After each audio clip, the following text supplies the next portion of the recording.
apate shong la makra pe chi thang bien mat kra sing ri nga ai Lucifer ko Yesulum sai lam che on panga pe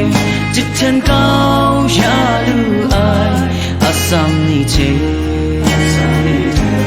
sing ri ai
Kung krang ni gari gua pin makra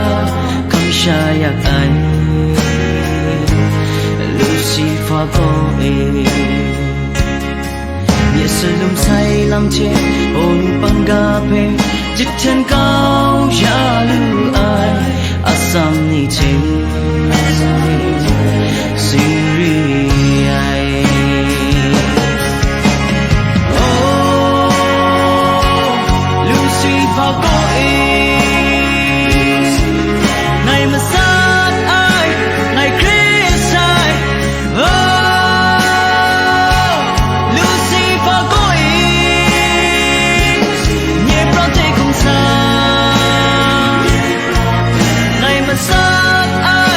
Ngày Christ ai